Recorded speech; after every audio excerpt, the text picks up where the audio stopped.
Thank you for watching. Please like, subscribe, and add a comment.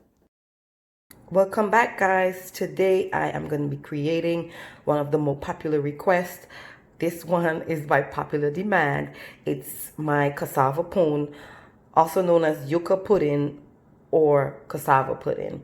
I'm going to do a quick rundown of the ingredients so we can get started. I have shredded coconut, eggs, cassava, also known as yucca. I have a stick of butter. I have 2 Eddoes. You can also use Tania's or flour. I have unsweetened coconut flakes, coconut milk, cinnamon, nutmeg, and vanilla essence. Let's get started. A quick equipment rundown of what you're gonna need to make it really easy for you to do this dish. You're gonna need a kitchen scale, measuring spoons, a peeler or a knife. I will not be honoring the ancestors today by grating this on my hands, but if you would like to grate this on your hands, go ahead and use a grater, and you use this end of the grater. I'll be using a food processor. Alrighty guys, first let's start off with measuring and weighing our ingredients. I have already weighed my coconut flakes and I'm gonna set this aside. Our coconut milk, we're gonna be using just 1 can, so that is fine. With our butter, we'll be using just 4 ounces. You wanna go ahead and melt your butter because we're gonna be using the butter in melted form. So you wanna go ahead and melt it. If you wanna pop it in the microwave for maybe like a few seconds to get it melted, or if you wanna get it in a saucepan or a saute pan to melt it down, that's fine too. There you have it, our butter is melted, and I'm gonna go ahead and crack my eggs. Try to crack your eggs ahead of time because you want to make sure that they're good, because you don't want to just go and crack a bad egg into your full batter. So you crack them ahead of time in a separate container so you can make sure that they're good. And here we have it. I'm going to go ahead and add my vanilla and my spices to that so that later on I can just toss them right in. So I'm going to go ahead, I'm going to add my vanilla essence, about a 1.5 teaspoons of vanilla essence. Alright, I'm gonna go ahead and add my nutmeg and my cinnamon. We'll do about 1/2 teaspoon of the nutmeg and about 1.5 of the cinnamon. You do not want the nutmeg to be overwhelming, so I like to add less of the nutmeg. There we have it. There we have it. We have our eggs with our vanilla and our spices. We're going to set them aside. We have our melted butter. Another important ingredient that I forgot to mention earlier is brown sugar. This is going to add all the nice flavors and, of course, our sweetener. So we have our brown sugar. We're going to go ahead and measure our brown sugar. So later on, we would just be tossing everything in and mixing it. There we have it. We're going to do about 12 ounces of brown sugar. Alright guys, our next step would be to peel our cassava. Some people like to use like a paring knife and peel it the way we grew up doing it, but I'm going to use my chef knife to get into this really fast. And cassava is very hard. You have to be extremely careful when you're trying to peel into it because it's easy for it to slide, and you want to just go ahead and just slide the skin off. For me, I think it's a lot easier for me to use my chef knife to get this done because I can cut it in halves and then I can easily just cut it down the sides and slide the skin off. Once you have gotten all the skin off your cassava, you can go ahead and start to dice it. Go ahead and just give it some rough chops so we can get it ready for blending.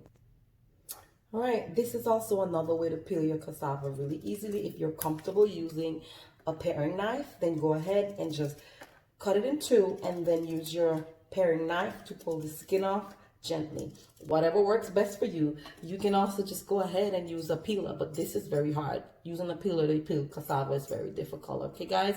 So, but it's your kitchen. I want you to be comfortable and I want you to go ahead and do what's best and safest for you. Now we'll start working on our Eddoes. Feel free to do the same process with the Eddoe because it's so small. I normally use 1 large Eddoe or Tania. However, if you do not have these items, go ahead and add about 2 tablespoons of flour or another starch that you would prefer. Be sure to wash them thoroughly when you're done dicing them, because sometimes there are bits of pieces from the skin that's still on them. So once you've peeled them and diced them, wash them again to make sure they're nice and clean. All right, guys, I'll be using a Ninja food processor today for mine, and we're gonna just go ahead and get all of our cassava into it. Well, not all of it actually. You don't want to overfill it. By the time you're done dicing your cassava, you should get about 3 pounds of clean chopped cassava slash Eddoes, and you want to get it up no more than the max. And then we're gonna get a quick buzz on it, and then we're gonna add the coconut milk to it to smooth it out really well. All right, be sure to make sure that it's closed tightly, and let's get it going. All right, use a spatula to scrape your bowl down so you can make sure you get all the pieces close to the blade. You want to scrape it down so they can get evenly blended. And go ahead and buzz it again a couple times.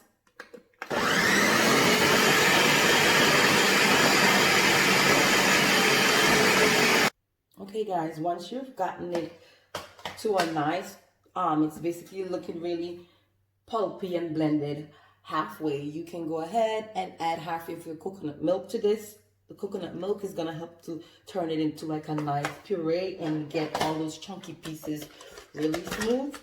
All right. Okay, guys, so continue to blend it and buzz it for about 3 to 4 minutes while you're continuously opening it, stopping it, and giving it like a nice scrape down around the bowl. You should end up with a nice pulpy texture like this, and you can go ahead and pour this out into the mixing bowl that you're going to use to make your batter, and then repeat until all of your cassava is blending. Don't forget, you have to blend it as much as possible for about 2 to 3 minutes without the coconut milk, so you get it nice and crushed. And then you add the coconut milk for another 2 minutes, blend until it's smooth. Okay, guys? All right, guys, so we've done it. We've gotten the hard work out of the way. Look how beautiful this is. It's nicely pureed into like a nice paste, and we are ready to add all of our other ingredients. I'm actually really happy with how nicely this has blended. So we're gonna go ahead and get the show going. Basically, after this, you're just adding all of these ingredients that you have measured before. So here we're gonna put in our eggs with our spices, get all of that in. Let's get our melted butter. That's the good stuff. Let us get our shredded coconut. I'm gonna leave just a tad bit of it for on top. Let's also get our brown sugar, our 12 ounces of brown sugar. Not forgetting our salt. We will be adding about 3/4 of a teaspoon of salt. This is a half teaspoon, and then we'll add another quarter. All right, and then you just get it all in together. Make sure that it's evenly mixed. All the ingredients are evenly distributed.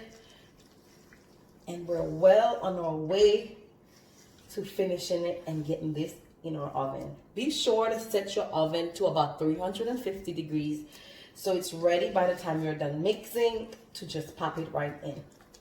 Also, go ahead and pre-grease or spray whatever you want to use to bake it in. You can use an aluminum pan. I'm using a glass dish because I like to watch as it gets colored. I like to see how far it's gotten, how the color looks, if it's crusting up really nicely. Growing up, they would use something that they call a pudding tin or a pudding pan, and it was basically made of a tin material or like an aluminum sheet pan type of thing, and that pan was only made for pudding, and it made the pudding perfectly crisp and perfectly golden brown, and I think it even gave it a better flavor. But let's see how this goes today. Whatever you have in your kitchen, you can use a glass dish or a baking dish or a loaf pan or a baking pan. Let's just be comfortable with what we have and start where we are and use what we have. All right, guys? So now that this is perfectly mixed in, we're gonna get it into our pan.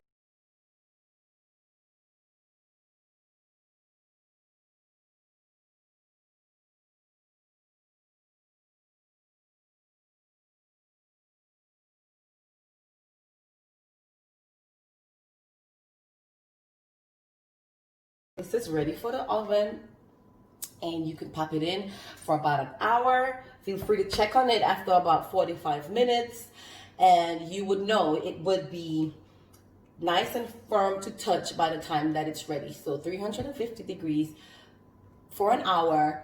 If you feel like it's still a little soft, then you need to give it an extra 15 minutes or so. All right, guys, here we have it. 1 hour later, I think I might want for this to be a little browner, so I'm gonna add like 5 more minutes to my hour. Just it's out of the oven, and it's looking really, really good. I'm gonna give it some time before I actually cut into it. I would say to let it fully cool for about 15 minutes. In all things, good and bad.